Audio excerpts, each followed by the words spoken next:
Back when you called us devils is what happens when you try to be too smart. In fact, I would say Devils is the perfect example for the strengths and weaknesses of the seinen genre. I have to admit, I was very surprised by the direction that this manga took as it went on. I grew to hate myself after a while, and reading through the series a second time brought tears to my eyes. Yusuke Saito is a high schooler struggling with memory loss. He has some memories of his past, and his motor skills haven't been impacted. However, after going missing for many months and finally being found, tied up, unconscious, and naked on a boat, Yusuke struggles to integrate back into high school life. Quickly, he becomes aware of his past and comes to the realization that he was not a good person. Almost immediately, characters are seeking revenge against Yusuke for the terrible things he'd done to them, from maiming to rape, forced abortion, kidnapping, extortion, pimping, arson, even murder. Yusuke doesn't believe it though. There's no way he could have hurt all of these people. He's not a devil. But Yojiro Aizawa, Yusuke's friend from middle school and his right-hand man, reemerges and works with Yusuke to regain his memories. Why he wants this? Well, we don't really know, but Yojiro acts as the Silvio to Yusuke's Tony, and through ultraviolence or introspective monologue, he's determined to re-trigger Yusuke's memories of his past, determine what led to his disappearance, all while tying up loose ends of their criminal background. Have you seen A Clockwork Orange? Yusuke is essentially Alex, and the plot of Devils is like a drawn-out homage to the movie adaptation. Except very melodramatic. Even in Amnesia, Yusuke is a shonen asshole in the same mold as Soichiro Negi, Yusuke Urameshi, or early Ichigo Kurosaki, and that sort of edgy characteristic is missing from modern seinen and shonen. I want to feel a sort of detachment when the main character is not a good person. And Yusuke, despite losing his memories, was still the leader of a criminal enterprise. He's a conniving cunt, and when he's pressed about his past sins, he's quick to tell his accusers to fuck off, and that he doesn't give a damn about the past. He doesn't remember raping you, he doesn't remember disabling you. Oh well. In a lot of ways, the early chapters of Devils feels like an edgy, modern-day retelling of Monster.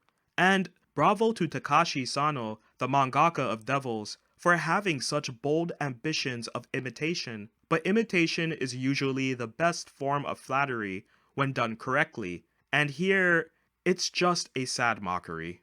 As we delve into Yusuke's past, a lot of ground is covered with the entire cast.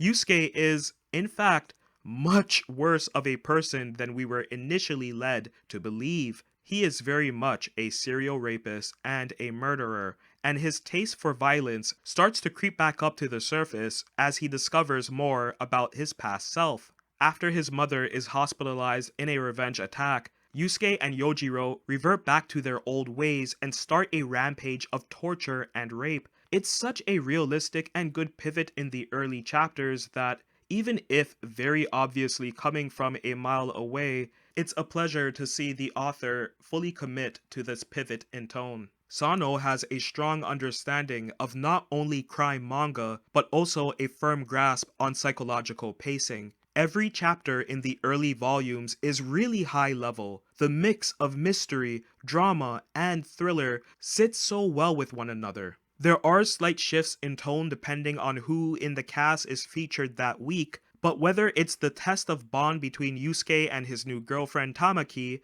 as they discover that Yusuke was a prolific rapist that organized a predatory group, or Yusuke's conflicting memories of his rape and kidnapping of Ichinose, his Stockholmed baby moms from his past, or even a lighter chapter with supporting characters getting their day in the sun, the manga always remains engaging. Yusuke's guilt eventually overtakes him, and we soon understand the full extent of what caused his amnesia and the world that these characters inhabit. Back When They Called Us Devils is a manga that isn't spoken about often in North American circles, And honestly, I'm surprised because the first 50 chapters are excellent. Sano tells a very dark, young adult like story that has not a character that you root for. We rarely witness the crimes that the cast are accused of, nor do we often see the full events that haunt the victims to this day. This is an interesting writing device that isn't always used. Reservoir Dogs is a crime film that comes to mind that doesn't show the big moments that kick off things in the plot. By leaving out important details like that, instead only focusing on the aftermath and ramifications, it gives the viewer that sense of space. You aren't actually immersed into the story or really delving into the character's psyche, you're more so observing what happens and what their behavior is to certain situations. You aren't picking a side or feeling empathetic, and refreshingly, nobody here is a criminal mastermind. It's just bad people covering their tracks or trying to uncover tracks. You can tell that Naoki Urasawa, the mangaka of 20th Century Boys and Monster, is a major influence on Sano's work. There are even shades of Vinland Saga as well towards the end of part 1 and into the next arc. Sano is definitely a mega fan of these amazing popular seinen artists. And it's that sort of fandom, that calculated approach to making a dumbed down modern version of those classics, that ultimately destroys Devils. Devil becomes a very different manga after the time skip. And it was dragging a bit towards the end of the first part, so the time skip was fine in theory, but everything from this point out feels so drastically different than what came before it in tone, execution, atmosphere, that it could have easily been a completely different manga. We jump to Yusuke 10 years on. He's homeless, with barely any yen to his name. Thanks to the kindness from a fast food worker, he's able to grab a meal at a restaurant. There, a part of his past catches up with him, and he starts to make moves towards tying up more loose ends. Yusuke ends up bumming with a family from a broken home. He offers them protection from their abusive father, and he ends up becoming a surrogate sibling to the Fujimori household. Aoshi is the eldest, a construction worker with a chip on his shoulder. He is often in conflict with Yusuke's actions. As Aoshi comes to learn more about him, he can't determine if he's let a devil into his home, or if Yusuke is just a misunderstood young man, much like himself, who doesn't fit in with others, but is capable of caring if given the right circumstances. The thing is, while this would have been a great turning point for Yusuke's character and a good examination of a criminal who gets away with his crimes but is racked with the guilt, the manga never goes in that direction. Instead, the stakes become so much lower and the atmosphere becomes really goofy when police are introduced to the story. This entire time, the police were never involved with these characters, so it seems really odd to out of nowhere introduce such an overbearing presence of authority. And these aren't even interesting cops, they fucking suck. We get a pair that reminds me of Sam and Twitch, and the red herring they bring along is so obvious, it reads as if Sano went on TV tropes and randomized a page, thus deciding what direction to take for the manga with that week's chapter. We we also get a reporter on the scene who, get this, is a tenacious, somewhat grizzled neo-noir type, except it's a woman. And of course, she has a fucking rack that would make Jun Amaki jealous, but she doesn't let her sexuality get in the way of her job.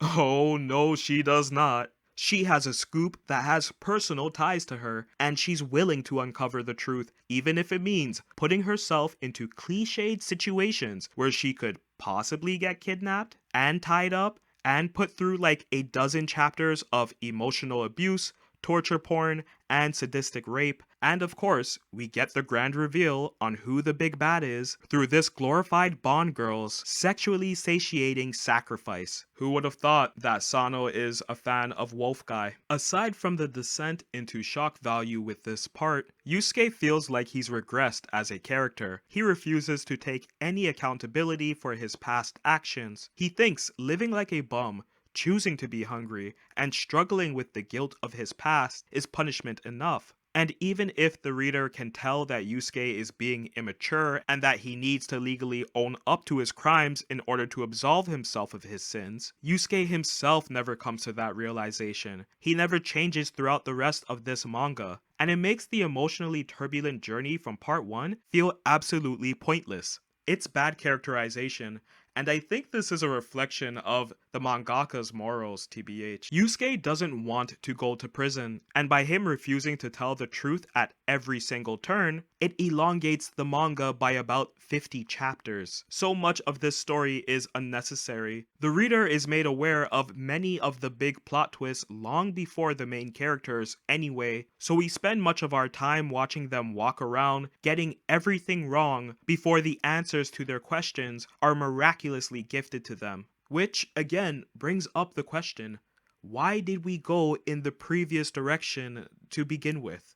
There's several flashbacks, a dash of pet play and TR, not as interesting as it sounds, and yet another time jump later in Devils, at which point the manga feels like it's going for an internal affairs sort of vibe, and it's just not done well, instead feeling like a late season episode of Criminal Minds. Echoes of Sano's influence drape each page, but the story gets more and more dull with every passing week. And quite frankly, I'm sick of these seinen with morally irrepressible male leads who seek their own form of convenient redemption. Every depiction of Japanese law enforcement in seinen is so impotent, you would think that everyone in Japan hates cops.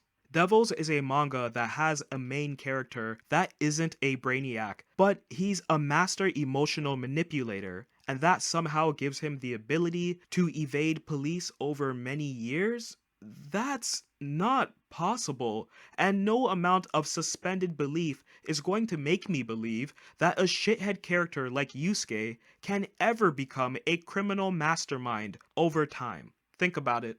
Yusuke has to be the most prolific juvenile rapist in the entire country. He coerced his buddies to gang rape the female students of his schools, and they never got caught. This goes on for years, and none of these dudes are ever brought to justice. None of the girls wanted closure or sought legal or medical assistance in response to their assault. Am I being overly critical? Yeah, I am.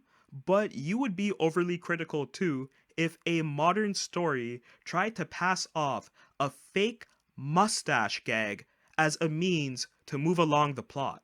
You too would be burnt out by the constant grimacing and meandering as a means to add realism to a story that never cared for realism to begin with. I haven't experienced a manga lose the plot this badly since Wolf Guy, or maybe Gal Cleaning. It just starts to suck so badly. The last 30-ish chapters has like a running joke where nearly every single chapter ends with one of the characters mentioning devil. Is he a devil? Am I a devil? Were they really devils in their past life? It's so cringe, and the closing chapters are told through flashback, so I don't know.